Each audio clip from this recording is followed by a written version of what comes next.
Bonjour à tous, bienvenue au Divan des Confessions. Aujourd'hui, nous allons recevoir une personnalité dans le domaine de la culture. Il est bien entendu que nous allons d'abord savoir qui il est, comment il est, et puis on parlera de questions officielles. Monsieur Jaloul, bonjour. Bonjour. Miloud Jaloul. Pardon? Miloud Miloud Jaloul. Jaloul, tout à fait. Comment Voilà. allez-vous? Alhamdulillah, alhamdulillah. Et vous, ça va? Impeccable. Tout d'abord, un très grand merci à l'équipe de Studio 124 que je viens de découvrir. C'est magnifique. Les lieux sont magnifiques. Et voilà, je suis là à votre disposition pour un petit peu me connaître, entre guillemets, connaître c'est qui Miloud Jaloul. On connaît toujours l'organisateur, mais pas Miloud Jaloul. Moi, j'ai entendu parler de vous. Vous faites beaucoup de la culture, etc. Mais on va commencer depuis le départ. Où êtes-vous né? Dans un hôpital. Je suis né à Berkane. je suis né à Berkane, au Maroc. Je suis un vieux d'Aviette dans les années 70, 1970, pour vous dire. Dans les années 70. Voilà. J'ai grandi là-bas, j'ai étudié là-bas, j'ai fait même l'université là-bas. Et en 1995, je suis venu ici à Bruxelles, dans le cadre d'échanges avec la commune d'Anderlecht. Et j'ai travaillé pendant 13 ans à la commune d'Anderlecht comme éducateur de rue. Éducateur de rue. Ah oui, voilà, l'éducateur de rue. C'est une expérience que je ne regarde pas, et qui m'a permis un petit peu de voir du fin fond de la société, les vrais problèmes de la société. Par rapport aux jeunes, vous parlez? Par rapport aux jeunes, par rapport aux familles, par rapport à beaucoup de choses. C'est ça. Expliquez-moi un petit peu, en tant que professeur, enfin, en tant qu'éducateur, vous avez dû subir plein d'expériences. Quelle a été la plus grande expérience dans ce domaine-là? Alors, quand je pense un petit peu à cette expérience, je me dis à la limite, alhamdoulilah, j'ai pu faire quelque chose dans la mesure où, ce qu'on appelle, nous, dans le jargon des éducateurs de rue, j'ai évité pas mal de jeunes de tomber ce qu'on appelle le trou noir. Le trou noir, c'est quoi? C'est la prison, c'est la mort ou bien c'est le suicide. Ok. Alhamdoulilah, avec notre présence au quotidien, on a établi des relations de confiance avec des jeunes qui avaient beaucoup de problèmes. Alhamdoulilah, à la longue, avec l'accompagnement et tout, on a su ou bien on a pu les sortir de ce trou noir. D'accord. Alors maintenant, votre situation familiale? Je suis marié avec deux enfants, et exactement 2 filles. Sophie a 23 ans et Malina, comme je l'appelle, 19 ans. D'accord. Vous êtes issu d'une grande famille, d'une petite famille? Alhamdoulilah, nous sommes une très, très grande famille, issue de Berkane. Berkane, oui, bien sûr. La nouvelle capitale du Maroc. Bon, c'est autre chose. C'est tout à fait autre chose. Bon, je suis issu de Berkane, l'oriental du Maroc. Alhamdoulilah, nous sommes issus d'une famille, je ne veux pas dire... Alhamdoulilah, on a grandi dans très bonnes conditions. Mon grand-père, qui porte... Il y a des rues à Berkane qui portent son nom parce qu'il a contribué à l'indépendance du Maroc et tout. Explique-moi un petit peu ça. Mon grand-père, il était avec l'armée nationale, surtout l'armée orientale, pour libérer le Maroc pendant l'indépendance. Il a fait 2 ans de prison et tout. Hein. Berkane, c'est une région rive? On va dire limitrophe. Limitrophe. Hein. Allez, pour vous dire que mon père, avec mes oncles, ou ma grand-mère, ou mes grands-parents, ils parlaient rif entre eux. Ah oui, d'accord. Ouais, malheureusement, quand j'étais petit, je comprenais un petit peu le rif, mais à la langue, je l'ai perdu. Et c'est dommage, parce que le rif, ça reste quand même... chaque langue, c'est une belle culture. Et c'est un bon moyen de communiquer avec les autres. D'accord. Alors, au niveau des études, oui. Quel est votre niveau? Qu'est-ce que vous avez fait au niveau des études? Alors, au Maroc, j'ai fait 2 ans d'économie, puis par après, j'ai fait 1 an de droit en français, puis quand je suis arrivé ici, j'ai fait un graduat comme éducateur spécialisé en vie associative à Namur, pour me spécialiser dans ma fonction communale. D'accord. Ouais. Et au niveau fonction communale aujourd'hui, vous en êtes où? Malheureusement, pas malheureusement, ou bien heureusement, avec toute cette expérience que j'ai vécue de 1995 jusqu'à 2008, 13 ans, maintenant, actuellement, je suis spécialisé dans tout ce qui est événementiel, catering, et surtout les événements culturels. Le but, c'est quoi? C'est que j'ai toujours dit que même aux jeunes, quand j'étais éducateur de rue, pour savoir où on doit aller, on doit savoir d'où on vient. Et ça, c'est important pour nos enfants qui sont un peu en décalage culturel avec le pays d'origine. Oui, c'est ce qu'on dit toujours. Montrez-moi qui vous fréquentez, je vous dirai qui vous êtes. Oui, et vous avez une mauvaise fréquentation aujourd'hui. Mais bon, c'est pas grave. Alors, Monsieur Jaloul, ambassadeur de la culture et des arts marocains à l'étranger. Expliquez-moi un petit peu le... Mais bon, comme je viens de le dire, c'est que j'aime toujours mettre en avant tout ce qui est culturel, parce qu'en fait, les RME, la communauté marocaine ici en Belgique, on est assoiffé et on est attaché à notre culture d'origine. Et comme je viens de le dire, pour qu'on transmette ça à nos enfants, il faut qu'on organise des choses ici. Parce que malheureusement, on a difficile un petit peu à les déplacer là-bas. Je ne vais pas rentrer dans les détails, la hausse des prix, des transports, le Massaïl et tout là-bas au Maroc. Mais maintenant, je dis que c'est très difficile de ramener les enfants au Maroc, surtout quand ils atteignent un certain âge. Maintenant, ma fonction, ou bien ma mission quelque part, c'est une mission personnelle, hein, c'est que je ramène la culture, la vraie culture d'origine, je la ramène ici. Alors, il n'y a pas que je fais ce qu'on appelle la marocaine dans sa 8e édition et qui sera, Inch'Allah, tout prochainement, le 16 mai, à Touri Taxi, mais j'ai fait aussi. Je suis en train d'organiser ce qu'on appelle des salons de l'artisanat marocain avec les produits tiroirs, du tourisme et de l'immobilier. J'ai fait aussi des soirées, des événements immobiliers, des soirées humoristiques. En fait, j'essaie de toucher à tout ce qui ramène la vraie culture marocaine. D'accord. Alors, on parle culture. C'est quoi la culture marocaine? La culture marocaine, c'est très vaste comme mot. Hein. On voit pas, c'est une culture qui a 12 siècles, alhamdoulilah, dont on est vraiment fier. Mais il y a des signes, on va dire, par exemple, on parle le kaftan, l'artisanat, la gastronomie marocaine, tout ça. Mais la culture, c'est quoi? Pour moi, pour un petit peu résumer la culture, c'est comme l'air qu'on respire. Hein. C'est avec, si tu n'as pas une base culturelle et tout, tu n'as rien du tout, tu n'as pas d'identité. Et moi, ces valeurs à la marocaine, parfois la culture, c'est quoi? C'est les coutumes aussi. Hein. Et chaque région au Maroc, alhamdoulilah, elle est spécifique à ses coutumes. On essaie de ramener le maximum de ces coutumes et de ces pratiques culturelles, on va dire, tous les jours, qu'on essaie de ramener ici. D'accord. Alors, vous êtes installé en Belgique depuis quelle année? Ouf, depuis 31 ans, depuis 1995. Hein. Vous êtes dans les années 95? Oui. D'accord. Donc, aujourd'hui, au niveau politique, qu'est-ce que vous pensez de l'atmosphère ici, en Europe, ce qui est en train de se passer? Malheureusement, je suis, comme ça vous le savez, hein, je suis quelqu'un d'apolitique. J'ai des relations un peu privilégiées avec pas mal d'amis, politiciens et tout. Mais je trouve que malheureusement, j'ai connu les politiciens dans les années 90 et maintenant, ça manque un peu des hommes d'État. Et heureusement qu'on a quelques-uns encore. Mais, comment dirais-je, ça devient un peu compliqué. Parce que je ne vous cache pas que maintenant, je vois maintenant il est là, demain il est là-bas. Pourquoi? On change de veste comme ça. Pour les intérêts personnels, pour les intérêts du peuple? Je ne sais pas. Ça, il faut leur poser à eux la question. Mais j'estime que cette fonction politicienne, la preuve, pour faire constituer une équipe pour la région, le conseil régional de Bruxelles-Ville, on a dû attendre presque 2 ans. Ce qui est absurde, ce qui est un petit peu, comment dirais-je, pour la population et tout, c'est pas évident de se retrouver avec son gouvernement. C'est ça que je cherche le mot, le gouvernement bruxellois. Ça a pris 2 ans. C'est une perte de temps. C'est une perte de temps. Maintenant, on voit un petit peu pour vous dire un petit peu les conséquences, on va dire, pratico-pratiques, les rues, comme ils sont dans un état après l'hiver, des trous partout, parce qu'en fait, il n'y avait pas de budget par rapport à ça. Les ASBL qui souffrent un petit peu de manque de subsides.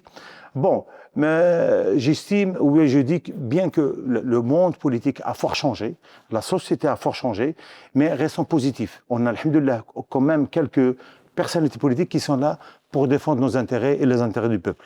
Oui. Ben, écoutez, on va mettre ça sur le côté. Maintenant, on va parler au niveau culturel. Quelles sont vos intentions dans le futur? Ça tombe très bien. Ce qui est prochainement planifié, c'est la marocaine. La marocaine, c'est un événement qui existe depuis 8 ans. C'est un défilé de mode de kaftan et de prêt-à-porter. Il ne faut pas attaquer. Il n'y a pas que des Marocains qui participent. Il y a des stylistes qui viennent un peu de... C'est multiculturel. Multiculturel. Parce qu'en fait, je le dis, je le redis, le kaftan, ce n'est qu'un prétexte. Déjà, je le mets en avant parce que c'est notre patrimoine qui existe, qui nous appartient depuis 12 siècles. Parce qu'il y a je ne vais pas rentrer dans les détails, mais c'est notre patrimoine culturel national qui nous appartient depuis 12 siècles. Deuxième des choses, cette soirée, malgré qu'il y ait parce que j'ai dit que la culture n'a pas de frontières, d'autant plus que les directives que je donne à mes jurys pour choisir les mannequins, qui sont une trentaine de mannequins, qui les choisissent de toutes les couleurs. Et de toutes les couleurs politiques, les couleurs culturelles. On a des Marocains, on a des Ukrainiens, des Russes, des Maliennes, il y a un peu de tout. Comme Parce qu'en fait, je dis la culture n'a pas de limite. Parce que quand tu choisis un mannequin qui est d'origine étrangère du Maroc, elle va ramener sa famille. Oh, le kaftan, c'est beau. Ah oui. En plus du kaftan, en parallèle, dans cette soirée, on a un traiteur marocain. Pour ne pas le citer, mon ami Ayoub, qui va présenter des tagines, des trucs, c'est-à-dire la gastronomie marocaine. En plus de ça, le but de tout ça, c'est le bon vivre ensemble. Voilà. Le bon vivre ensemble. Parce que quand j'étais éducateur, par exemple, 2 fois par semaine, je mangeais avec des personnes âgées. Et quand j'arrive, la personne âgée a la langue, parce que tu les côtoies, tu es Elle là. s'habitue. Elle s'habitue, tu dis, mais tu es quelle origine? Un Marocain. Ah, toi, tu n'es pas comme les autres.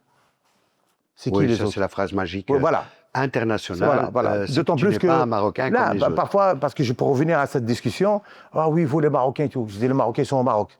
Ces jeunes, c'est des Belges. Ils sont nés ici. Et vous l'avez modelé de votre façon. Parce que les parents, dans les années 70, 60 et 80, ils voulaient un petit peu les éduquer à notre manière. Je ne vais pas rentrer dans ce détail, mais bon, c'est un produit belge, malheureusement. Ici, ils sont belges, et ici, ils sont marocains. Au Maroc, ils sont belges. D'ailleurs, il y a un paradoxe. On dit toujours les Marocains d'Europe et les Marocains du Maroc sont complètement différents. Ça, c'est vrai. Ça, c'est Ok. vrai. Oui. On sait que au Maroc, au niveau L'hospitalité et éducation, tout. Oui. hospitalité. Parce que moi, j'ai ramené un quartier La Roue qui est connu sur Anderlecht. C'est ça. Explique-moi cette. Oui, voilà. Puisque tu vis ici Oui, depuis non, je vis 95. ici. Moi, je suis en deux cultures. Et moi, je n'aime pas le mot on s'intègre, on s'adapte. L'adaptation. Non, j'aime pas l'intégration. Chacun sa culture, chacun sa façon de voir les choses. Je m'adapte. Je respecte. Tu n'es pas obligé de m'aimer. Tu es obligé de me respecter. Le ramadan, bien tu vois, je respecte les églises, je respecte les mosquées, on respecte les synagogues. Il n'y a aucun souci. Moi, j'ai des amis de partout. Parce que, comme ça, vous le savez, dans toutes les religions, que ce soit l'islam, le judaïsme ou bien l'islam, le christianisme, c'est la même base. Le respect et l'altruisme. L'altruisme, c'est quoi? Tu aimes à ton frère si tu aimes à toi-même. Voilà. C'est la même base. Si on part de ces principes, on saura La cohésion. la cohésion. Il n'y aura jamais ça. Parce que ces problèmes, je ne vais pas rentrer encore dans la politique ou bien dans... Ces problèmes, on dit farraq tassout. Il faut diviser pour mieux régner, malheureusement. Il ne faut pas tomber dans son piège. On est tous des êtres humains avec des valeurs et personne n'est plus valorisé que d'autres. Monsieur Jaloul, approfondissez un petit peu la marocaine. La marocaine, oui, la marocaine, dans sa 8e édition, je l'ai toujours appelée, c'est mon bébé. Parce qu'en fait, c'est un événement que je l'ai vu, je l'ai pensé, et je l'ai vu grandir petit à petit. Alhamdoulilah. On a commencé par une petite salle pour terminer avec le DOX, maintenant la Touré Taxi, ça sera... Le DOC, c'est au quai des usines. Hein. Le DOX, c'est le mall, le DOX. Un rue Berlaymont. Oui, Berlaymont. C'est Bruxellesville, c'est pas... on croit que c'est à Scarbeck, c'est Bruxellesville. Bon, alors je disais que l'événement la marocaine, maintenant je le présente comme... Ça sera au Touré Taxi cette année, le samedi 16 mai. C'est qu'on a une trentaine de mannequins de toutes les couleurs ethniques ou bien culturelles. On a des stylistes qui viennent du Maroc. D'ici, je viens même d'avoir, avant l'émission, une qui me téléphone pour faire une collection hindoue. Pour vous dire que le but, c'est quoi? C'est que la culture n'a pas de frontières. L'année passée, alhamdoulilah, on a eu même l'ambassadeur d'Arabie Saoudite qui est venu comme invité d'honneur. Cette année, comme j'ai dit, il y a toujours une présence purement familiale, parce que c'est parmi les rares espaces où c'est purement familial. Ça veut dire que quelqu'un peut venir avec sa maman, sa femme, ses enfants et tout, pour passer de bons moments. On ramène des divas, comme la Tifa Rafat, Souad Hassan et la jeune diva Camilia, sous l'égide de l'orchestre Yamri Hicham Arhali. Les deux présentateurs qui viennent, il y a un de deuxième, Othman Lamine, et une de la première, Zine Laroub. Et comme j'ai dit, il y a aussi la gastronomie marocaine qui est présente avec notre traiteur Ayoub. Pour vous dire que j'ai mis un lien, pour faciliter la chose, c'est le premier, on va dire, organisme marocain qui fait ça. Tu as un lien, tu rentres, tu vois un petit peu les informations par rapport à l'événement, le parking, comment s'habiller, qu'est-ce qu'il faut manger et tout. Puis par après, tu choisis toi-même ta place, tu payes et tu as le ticket qui sort avec ton nom et ta table. Il y a aussi des stands. Ça veut dire que, comme j'ai dit, il y a des défilés de mode, mais il y a aussi des stands. Il y a des stands qui veulent présenter qui sont même des stylistes, suivant des stands. Il y a quelqu'un qui veut présenter ses produits, le parfum, les produits de beauté. Tout le monde est le bienvenu.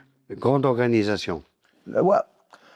Pour vous dire que c'est une organisation qui demande, par exemple, je termine la Marocaine 7, j'ai commencé à la Marocaine 8, directement un an. J'essaye d'organiser mes événements dans des plus grandes salles de Belgique. D'accord. Parce qu'en fait, j'ai toujours dit, pour être grand, il faut jouer dans la cour des grands. D'accord. Touré Taxi, c'est un lieu que je ne veux pas vous présenter, c'est un lieu qui, parmi les... mythique. Voilà. On connaît. Hein. Les deux dernières éditions, je les ai faites au DOX. Oui. C'est déjà encore 2 éditions à l'ancien hôtel Steinberg, je sais pas quoi, Conrad. Ça veut dire que j'essaie de ramener ma communauté ou bien mes invités dans des endroits qui les valorisent les artistes et me valorisent aussi. Hein. Dites-moi, pour l'instant, quel est votre coup de gueule ici à Bruxelles? Ouf, il faut une journée pour faire ça. Non, le coup de gueule, c'est que il faut que on prend soin de Bruxelles. Déjà, quand j'entends des amis qui viennent de l'étranger, la première des choses qui frappe les gens qui viennent à Bruxelles, c'est quoi? Les travaux. Les travaux sont partout. Je ne parle même pas de palais de justice. Ça, c'est une honte. Maintenant, on entend que la gare de Midi, ils vont arrêter les travaux, parce que je ne sais pas, faute budgétaire ou bien faute de l'eau, c'est pas. Vous savez qu'elle est dans un état lamentable et on va la laisser comme ça.